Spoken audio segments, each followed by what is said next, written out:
ሰላም ጤና ይስጥልን የተከበራችሁ አድማጮች፣ ለዕለቱ ያስኩላችሁን ሁለት መረጃዎች ላስደምጣችሁ። በቅድሚያም ዋና ዋናዎቹን በማስቀደም ጀምራለሁ። የኢትዮጵያ መከላከያ ሚኒስቴር የአሰብና የቀይ ባህር ጥያቄ ላይ ትክክል እንዳልሆነ መቀላመድ ባንዳነት ነው ሲል ገለጸ። በይፋዊ የፌስቡክ ገጹ ላይ ያሰፈረው መልእክት የማስደምጣችሁ ይሆናል። ሁለተኛ ላይ የምንመለከተው የሩሲያው የውጭ ጉዳይ ሚኒስትር ሰርጌይ ላቭሮቭ አገራቸው የአውሮፓ ህብረት ወይም የኔቶ አባል አገራት ላይ የማጥቃት ፍላጎት እንደሌላት ገልጸዋል። በተባበሩ ጠቅላላ ጉባኤ ላይ ከተናገሩት እንዲሁ የምንመለከት ይሆናል። አብራችሁን እንድትቆዩ ግብዣዬ ነው።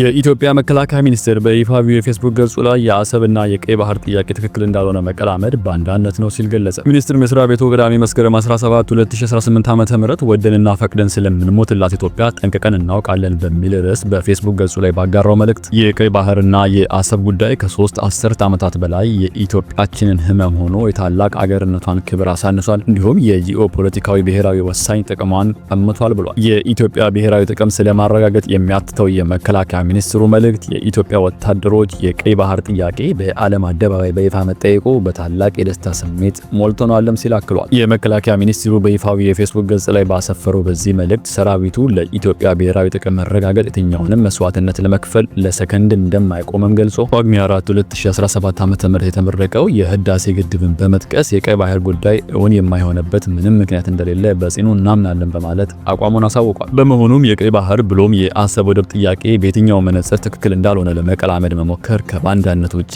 አንዳች ውሃ የሚያነሳ መክኖ ሊኖረው አይችልም ሲል መከላከያ ሚኒስትሩ መልእክቱን አስተላልፏል። የሀገሪቱ ጠቅላይ ሚኒስትር አብይ አህመድ የህዳሴ ግድብ መጠናቀቅን አስመልክቶ በብሔራዊ ቴሌቪዥን በተላለፈ ውይይታቸው ላይ ቀይ ባህር ከ30 ዓመት በፊት በኢትዮጵያ እጅ እንደነበረ ጠቅሰው ስህተቱ ነገ ይታረማል ማለታቸው ይታወሳል። ጠቅላይ ሚኒስትሩ በድጋሚ ጳጉሜ 4 2017 ዓ.ም በተመረቀው የኢትዮጵያ ህዳሴ ግድብ ግንባታ ዙሪያ ባደረጉት ውይይት ላይ የሺህ ዓመታት የአባይ ታሪክ እንደተቀየረ ሁሉ የኢትዮጵያ የባህር በር ያጣችበት ሁኔታ እንደሚስተካከል ተናግረዋል። ኤርትራ ነጻነቷን ስታገኝ ከቀይ ባህር የተነጠለችው ኢትዮጵያ ከጥቂት ዓመታት በፊት ጠቅላይ ሚኒስትር አብይ ኢትዮጵያ በቀይ ባህር በኩል የባህር በር የማግኘት ፍላጎት እንዳላት ይፋ ካደረጉ በኋላ በኤርትራ በኩል ስጋት ፈጥሯል። ጠቅላይ ሚኒስትሩ ስለ ባህር በርና ስለ ወደብ ያሳዩት ፍላጎትና ያደረጓቸው ንግግሮች የኤርትራ ባለስልጣናትን ያላስደሰተ ሲሆን በሰሜን ኢትዮጵያ ጦርነት ወቅት ጦራቸውን በጋራ ያዘመቱት ኢትዮጵያና ኤርትራ ግንኙነታቸው የተቀዛቀዘው የፕሪቶሪያ ስምምነት መፈረሙን ተከትሎ ነው። የባህር በር ለኢትዮጵያ የህልውና ጉዳይ ነው ማለታቸውን ተከትሎ ደግሞ የሁለቱ ሀገራት ግንኙነት የበለጠ የሻከረ ሲሆን ከዚህም በኋላ ኤርትራ ከኢትዮጵያ ጋር በህዳሴ ግድቡ ውዝግብ ውስጥ ከምትገኘው ግብጽ ጋር ትብብር መፍጠሯን ተከትሎ ውጥረቱ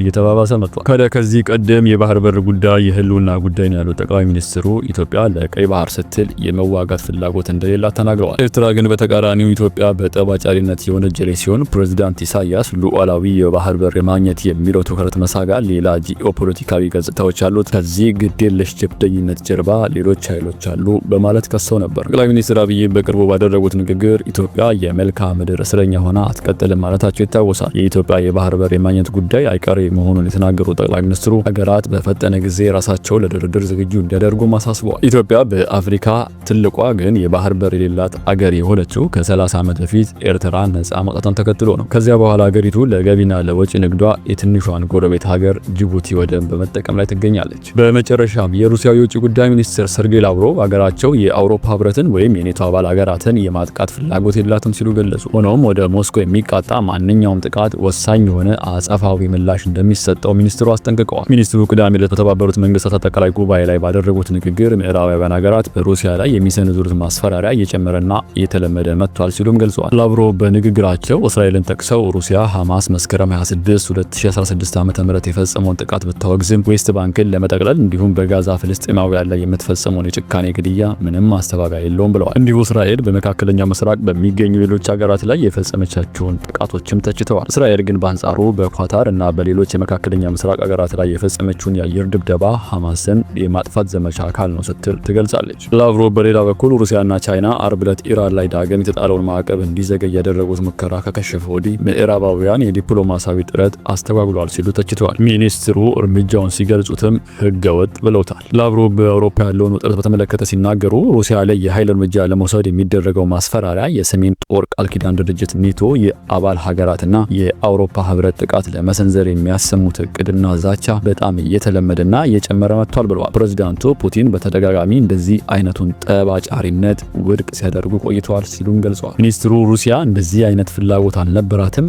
አይኖራትም፣ ነገር ግን በአገሬ ላይ የሚፈጸም ማንኛውም ጥቃት ወሳኝ የሆነ አጸፋዊ ምላሽ ይጠብቀዋል ሲሉ አጽንኦት ሰጥተው ተናግረዋል። ላቭሮቭ የአሜሪካና የሩሲያን ግንኙነት በተመለከተ ሲናገሩ አሁን ባለው የአሜሪካ አስተዳደር አቀራረቦች ውስጥ የዩክሬንን ቀውስ በተጨባጭ ለመፍታት አስተዋጽኦ ለማድረግ ብቻ ሳይሆን ርዕዮተ ዓለማዊ አቋም ሳይወሰዱ ተግባራዊ ትብብር የመፍጠር ፍላጎት እንዳለ እንመለከታለን ብለዋል። የተከበራችሁ አድማጮች ለሰዓቱ ብታደምጡ ያልኳቸው አጭር መረጃዎች ያደመጣችሁትን ይመስል ነበር። ዳግም እስከምንገናኝ በያላችሁበት የዓለም ዳር በቸር ቆዩ።